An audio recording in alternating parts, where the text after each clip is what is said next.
Chapter 12. That's wonderful. What you said there is just wonderful. I wish the world could get that. I wish the world could understand, could believe. This book will help that. You are helping that. So, you are playing a role. You are doing your part in raising the collective consciousness. That is what all must do. Yes. Can we move to a new subject now?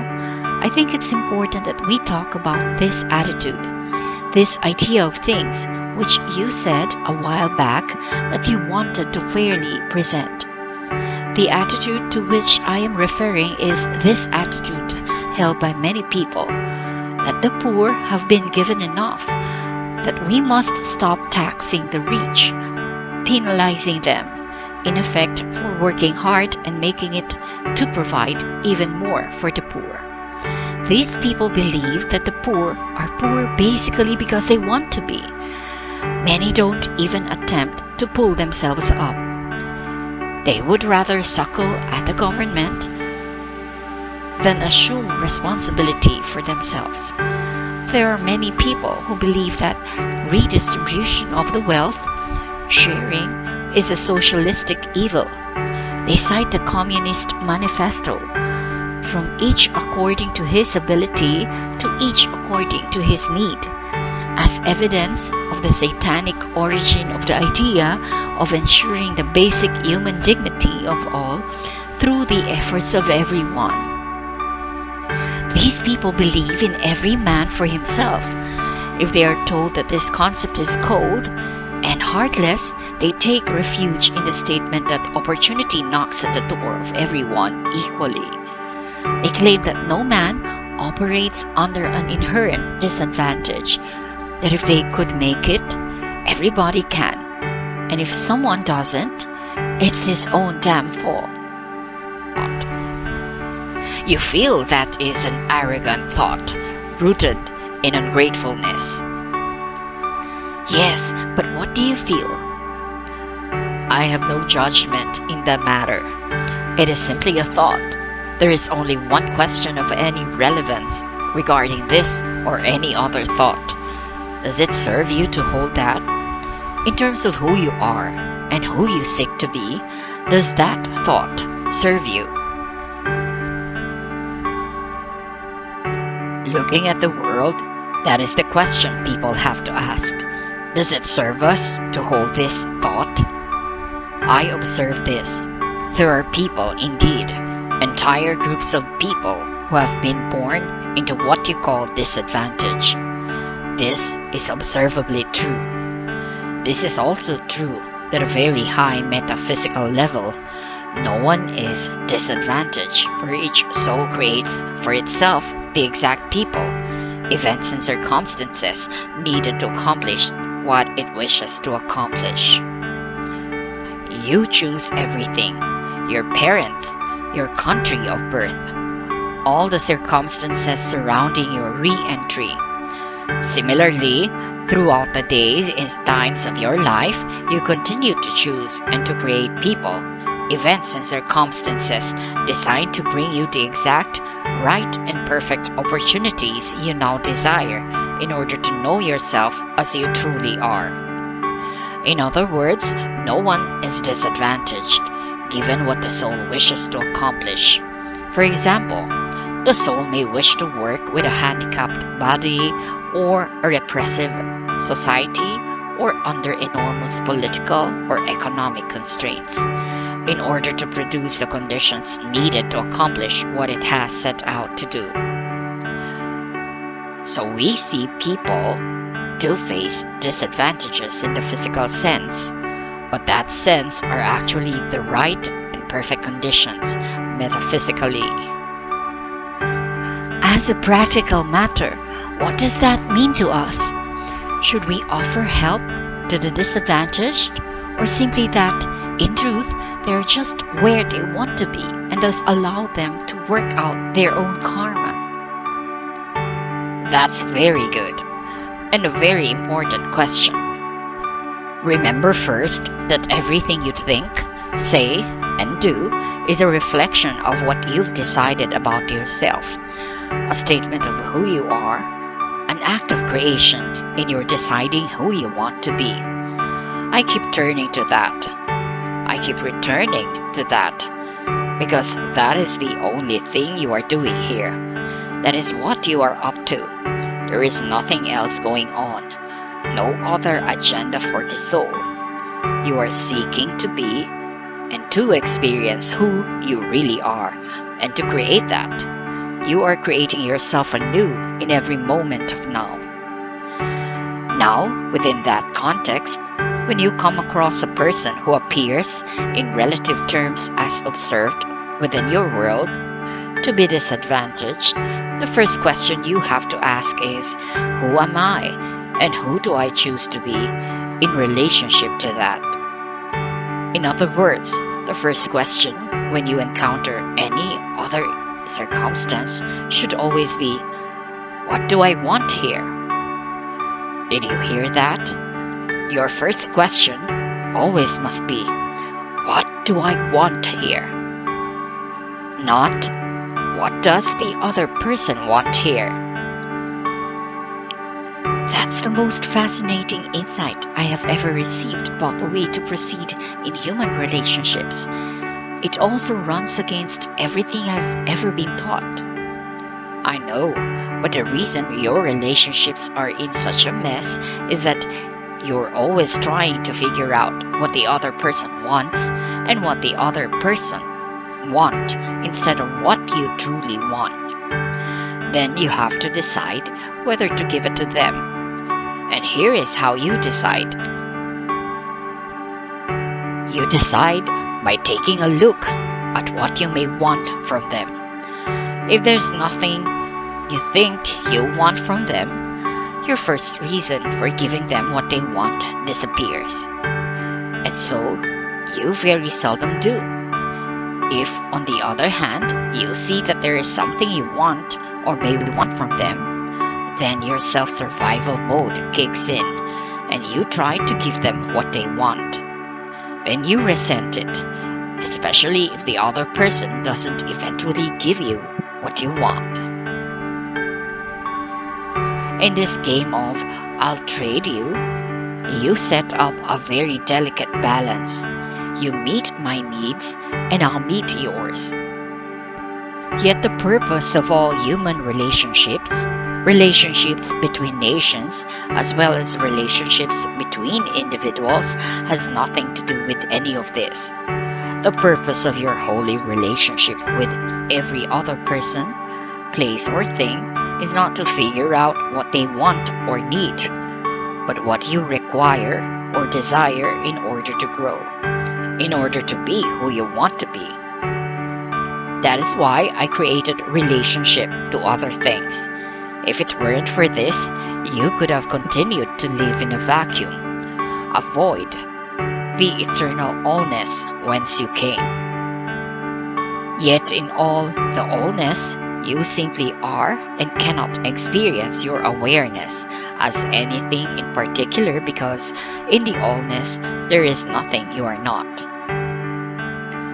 So I devised a way for you to create anew and know who you are in your experience. I did this by providing you with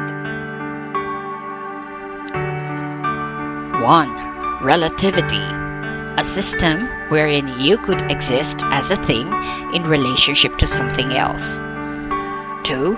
Forgetfulness, a process by which you willingly submit to total amnesia so that you cannot know that relativity is merely a trick and that you are all of it. 3. Consciousness, a state of being in which you grow until you reach full awareness, then becoming a true and living God, creating and experiencing your own reality, expanding and exploring that reality, changing and creating that reality as you stretch your consciousness to new limits, or shall we say, to no limit. In this paradigm, consciousness is everything. Consciousness that of which you are truly aware. It is the basis of all truth and thus of all true spirituality. But what is the point of it all?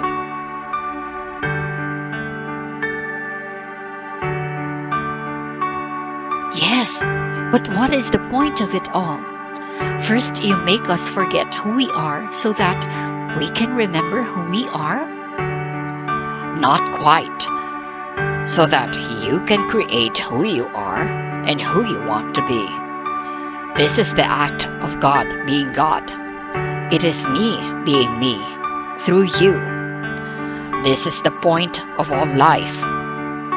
Through you, I experience being who and what I am. Without you, I could not know it, but not experience it.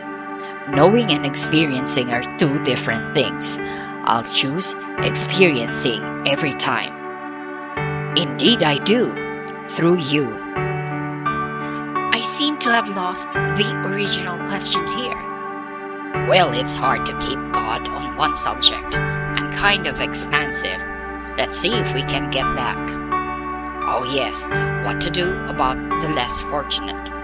First, decide who and what you are in relationship to them. Second, if you decide you wish to experience yourself as being succor, as being help, as being love and compassion and caring, then look to see how you can best be those things.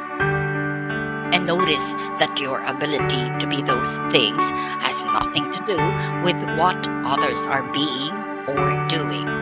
Sometimes the best way to love someone and the most help you can give is to leave them alone or empower them to help themselves. It is like a feast. Life is a smorgasbord, and you can give them a big helping of themselves. Remember that the greatest help you can give a person is to wake them up, to remind them of who they really are. There are many ways to do this. Sometimes with a little bit of help, a push, a shove, a nudge, and sometimes with a decision to let them run their course, follow their path, walk their walk, without any interference or intervention from you. All parents know about this choice and agonize over it daily. What you have the opportunity to do for the less fortunate is to remind them. That is, cause them to be of a new mind about themselves. And you too have to be a new mind about them. For if you see them as unfortunate, they will. Jesus' great gift was that he saw everyone as who they truly are. He refused to accept appearances. He refused to believe what others believed of themselves. He always had a higher thought, and he always invited others to it. Yet he also honored where others chose to be. He did not require them to accept his higher idea, merely held it out as an invitation. He dealt too with compassion, and if others chose to see themselves as beings needing assistance, he did not reject them for their faulty assessment, but allowed them to love their reality, and lovingly assisted them in playing out their choice. For Jesus knew that for some, the fastest path to who they are was the path through who they are not. He did not call this as an imperfect path, and thus condemned it. Rather, he saw this too as perfect, and thus supported everyone in being who they wanted to be. Anyone, therefore, who asked Jesus for help received it. He denied no one, but I was always careful to see that the help he gave supported a person's full and honest desire. If others genuinely sought enlightenment, honestly expressing readiness to move to the next level, Jesus gave them the strength, the courage, the wisdom to do so. He held himself out, and rightly so, as an example and encouraged people. if they could do nothing else, to have faith in him. He would not, he said, lead them astray. Many did put their faith in him, and to this day he helps those who call upon his name. For his soul is committed to waking up those who seek to be fully aware and fully alive in me. Yet Christ had mercy on those who did not. He therefore rejected self-righteousness and, as does his Father in heaven, made no judgments ever. Jesus' idea of perfect love was to grant all persons exactly the help they requested, after telling them the kind of help they could get. He never refused to help anyone, and least of all would he do so out of the thought that you made your bread, now lie in it. Jesus knew that if he gave people the help they asked for, rather than merely the help he wanted to give, that he was empowering them at the level at which they were ready to receive empowerment. This is the way of all great masters, those who have walked your planet in the past, and those who are walking it now. Now I am confused. When is it disempowering to offer help? When does it work against, rather than for, another's growth? When you help, it is offered in such a way that it creates continued dependence rather than rapid independence. When you allow another, in the name of compassion, to begin to rely on you rather than rely on themselves, that is not compassion. That is compulsion. You have a power compulsion, because that sort of helping is really power tripping. Now, this distinction can be very subtle here, and sometimes you don't even know you are power tripping. You really believe you are simply doing your best to help another. Yet be careful that you are not simply seeking to create your own self-worth. For the extent that you allow other persons to make you responsible for them, to that extent you have allowed them to make you powerful. And that, of course, makes you feel worthy. Yet this kind of help is an aphrodisiac which seduces the weak.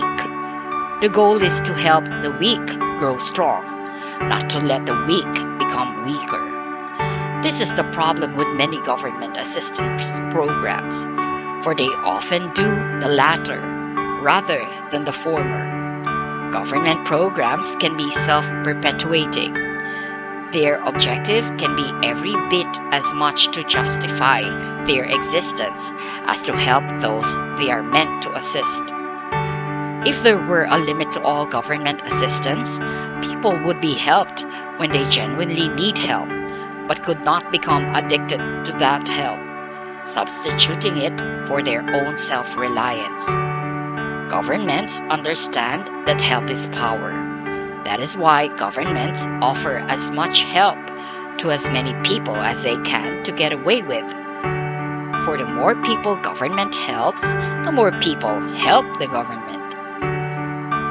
Whom the government supports the government. Then there should be no redistribution of wealth. The Communist Manifesto is satanic. Of course, there is no Satan, but I understand your meaning. The idea behind the statement, from each according to his ability, to each according to his need, is not evil. It is beautiful. It is simply another way of saying, you are your brother's keeper. It is the implementation of this beautiful idea that can become ugly. Sharing must be a way of life, not an edict imposed by government. Sharing should be voluntary, not forced. But here we go again. At its best, government is the people, and its programs are simply mechanisms by which people share with many others as a way of life.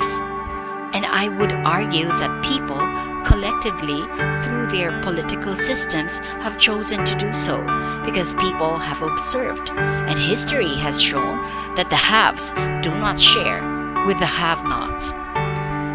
The Russian peasant could have waited until hell froze over for the Russian nobility to share its wealth, which was usually gained and enlarged through the hard work of peasants. The peasants were given just enough to subsist on, as the incentive to keep working the land and make the land barons richer. Talk about a dependency relationship. This was an ill help you only if you help me arrangement, more exploitive and more obscene than anything ever invented by government. It was this obscenity against which the Russian peasants revolted. A government which ensured that all people were treated equally was born out of the people's frustration that the haves would not give to the have-nots to their own accord. It was as Marie Antoinette said of the starving masses clamoring beneath her window in rags while she lounged in a gold inlaid tub on a bejeweled pedestal, munching imported grapes. Let them eat cake. This is the attitude against which the downtrodden have railed. This is the condition causing revolution and creating governments of so-called oppression. Governments which take from the rich and give to the poor are called oppressive, while governments which do nothing while the rich exploit the poor are repressive. Ask the peasants of Mexico even today. It is said that 20 or 30 families, the rich and powerful elite, literally run Mexico, principally because they own it, while 20 or 30 million live in utter deprivation. So the peasants in 1993 to 94 undertook a revolt, seeking to force the elitist government to recognize its duty to help the people provide the means for a life of at least meager dignity.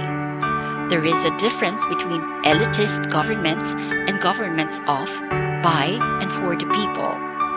Are not people's governments created by angry people frustrated over the basic selflessness of human nature? Are not government programs created as a remedy for man's unwillingness to provide remedy himself? Is this not the genesis of fair housing laws, child labor statutes, support programs for mothers with dependent children? Was it Social Security government's attempt to provide for older people something that their own families would not or could not provide? How do we reconcile our hatred of government control with our lack of willingness to do anything we don't have to do when there are no controls? It is said that some coal miners worked under horrible conditions before governments required the filthy rich mine owners to clean up their filthy mines. Why didn't the owners do so themselves? Because it would have cut into their profits. And the rich didn't care how many of the poor died in unsafe mines to keep the profits flowing and growing. Businesses paid slaves wages to beginning workers before governments imposed minimum wage requirements. Those who favor going back to the good old days say, so what? They provided jobs, didn't they? And who's taking the risk anyway?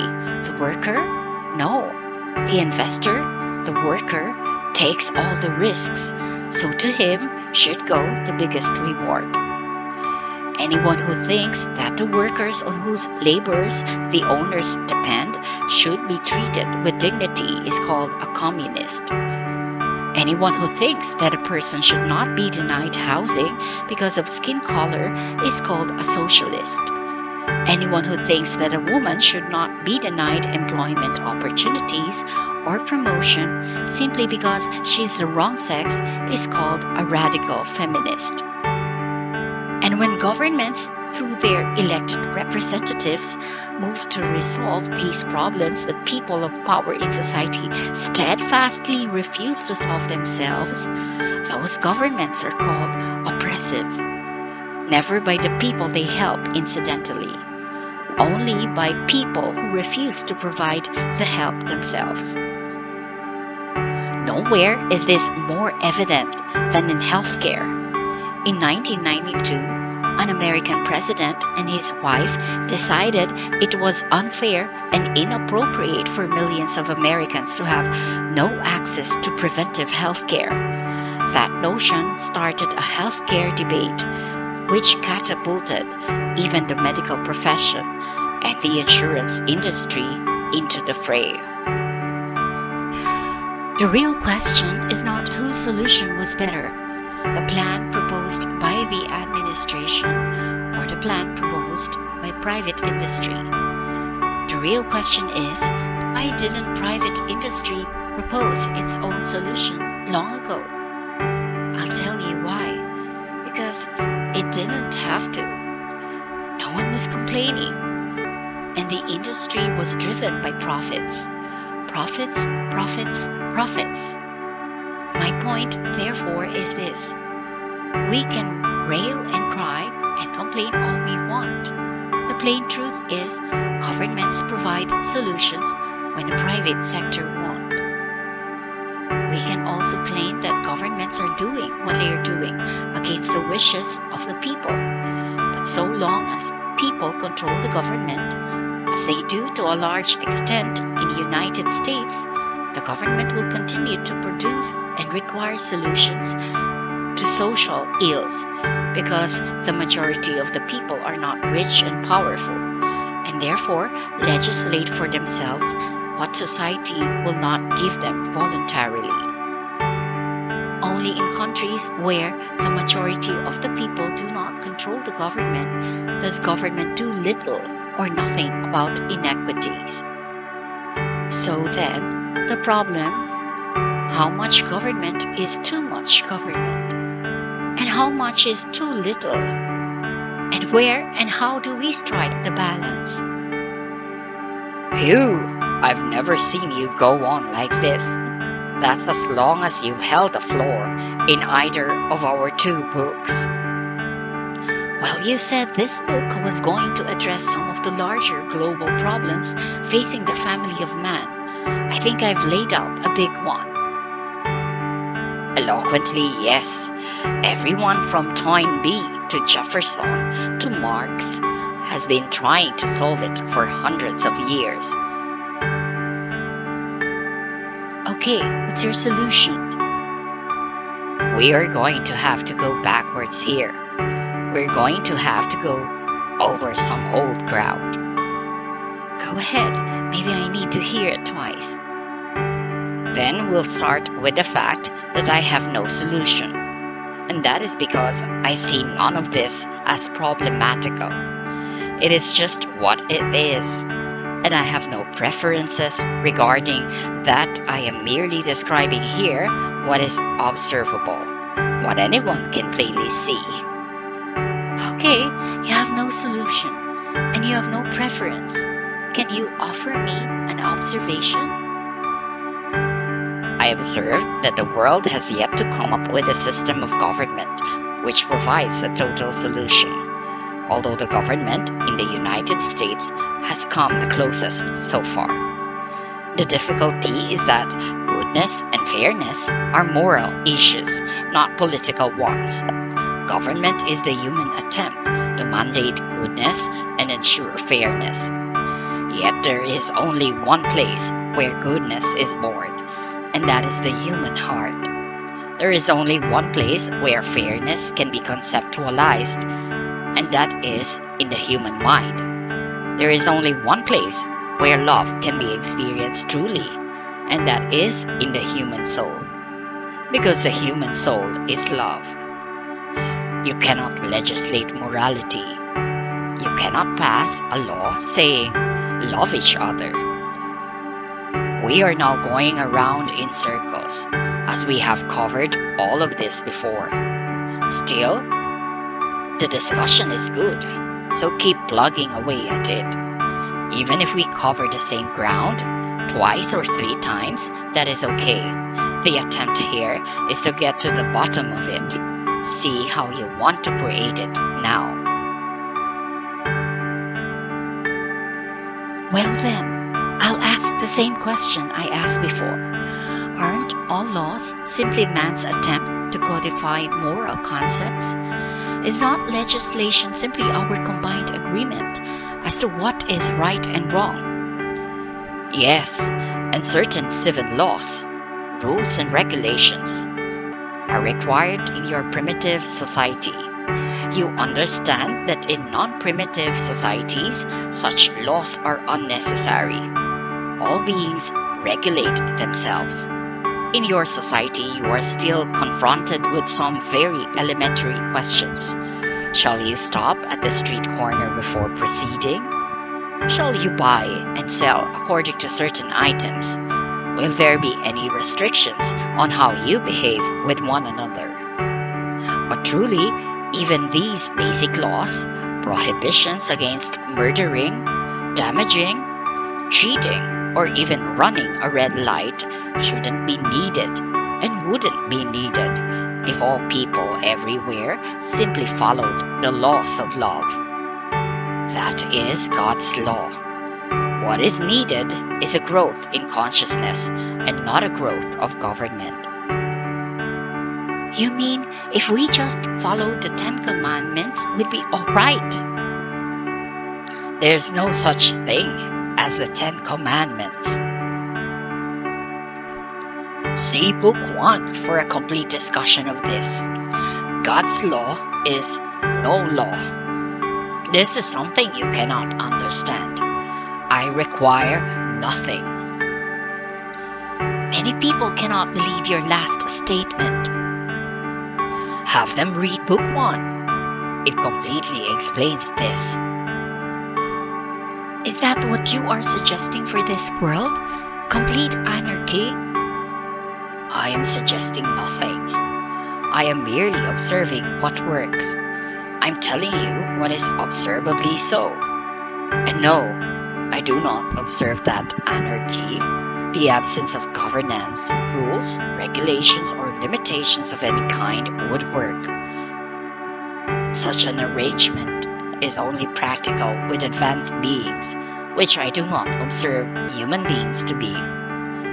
So some level of governance is going to be required until your race evolves to the point where you naturally do what is naturally right. You're very wise to govern yourselves in the interim. The points you made a moment ago are salient, unassailable. People often do not do what is right when left to their own devices. The real question is not why do governments impose so many rules and regulations on the people, but why do governments have to? The answer has to do with your separation consciousness. The fact that we see ourselves as separate from each other. Yes. But if we aren't separate, then we are one. And doesn't that mean we are responsible for each other? Yes. But that doesn't disempower us from achieving individual greatness. If I am responsible for all others, then the Communist Manifesto was right. From each according to his ability to each according to his need. That is, as I've already said, a very noble idea. But it is robbed of its nobility when it is ruthlessly enforced. That was the difficulty with communism, not the concept, but its implementation. There are those who say that the concept had to be forced because the concept violates the basic nature of man. You've hit the nail on the head. What needs to be changed is the basic nature of man. That's where the work must be done. To create the consciousness shift of which you've spoken. Yes. But we're going around in circles again. Would not a group consciousness cause individuals to be disempowered?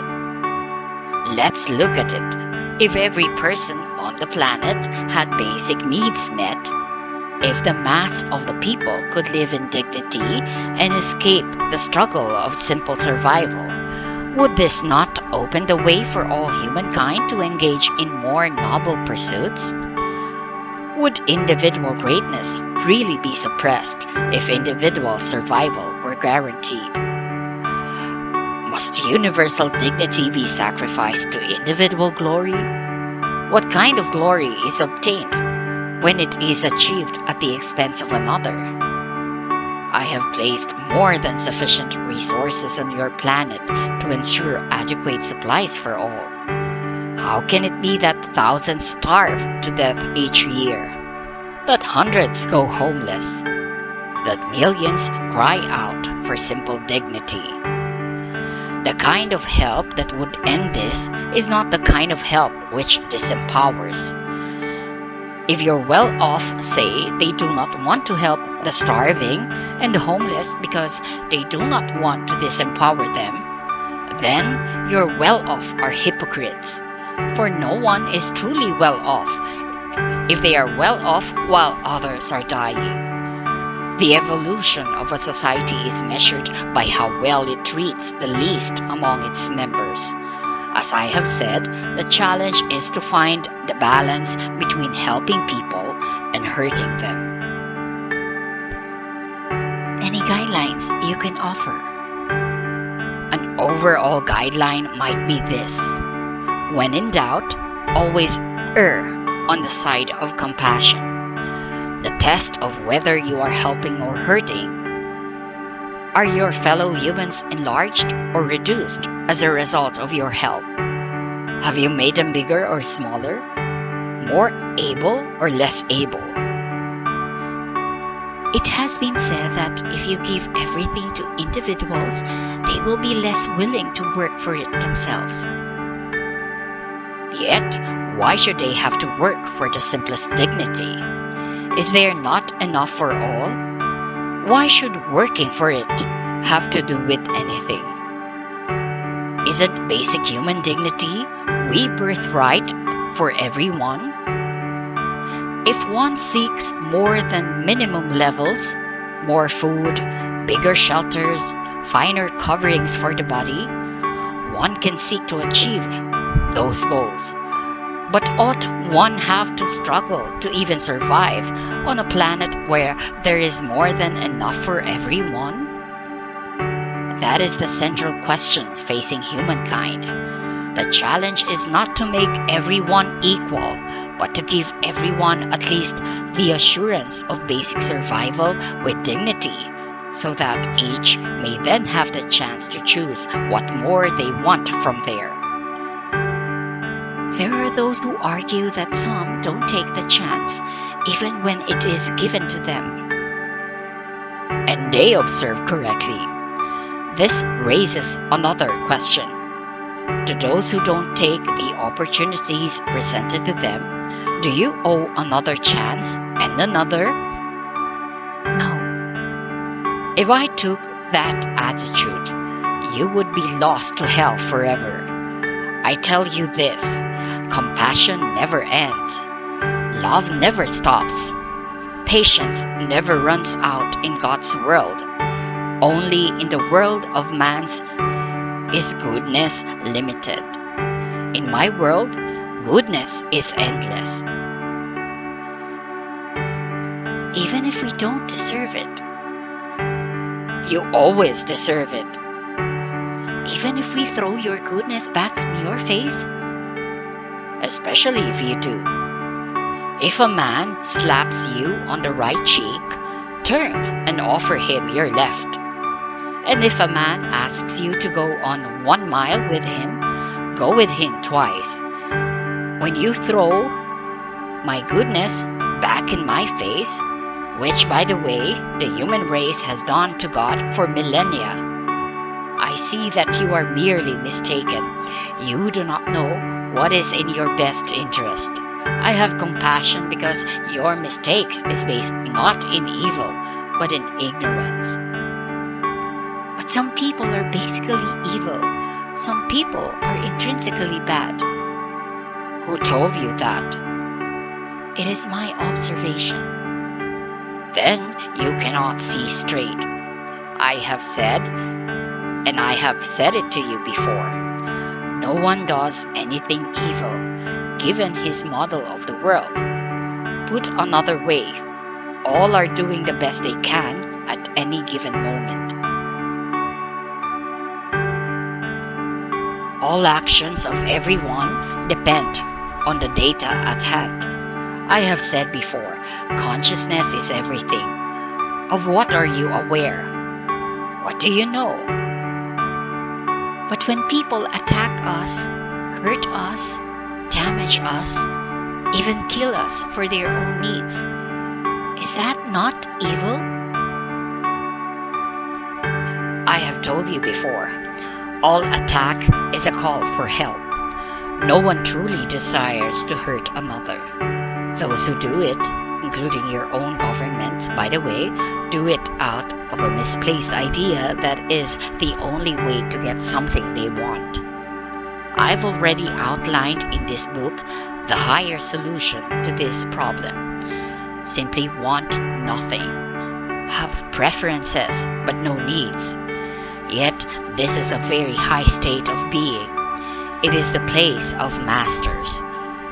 In terms of geopolitics, why not work together as a world to meet the most basic needs of everyone? We're doing that, or trying. After all, these thousands of years of human history, that's the most you can say. The fact is, you have barely evolved at all. You still operate in a primitive, every man for himself mentality. You plunder the earth, rape her of her resources, exploit her people, and systematically disenfranchise those who disagree with you for doing all of this, calling them radicals. You do all this for your own selfish purposes because you've developed a lifestyle that you cannot maintain any other way. You must cut down millions of acres of trees each year, or you won't be able to have your Sunday paper. You must destroy miles of the protective ozone which covers your planet, or you cannot have your hairspray. You must pollute your rivers and streams beyond repair, or you cannot have your industries to give you bigger, bitter, better, and more. And you must exploit the least among you, the least advantaged, the least educated, and the least unaware, or you cannot live at the top of the human scale in an unheard of and unnecessary luxury. Finally, you must deny that you are doing this, or you cannot live with yourself.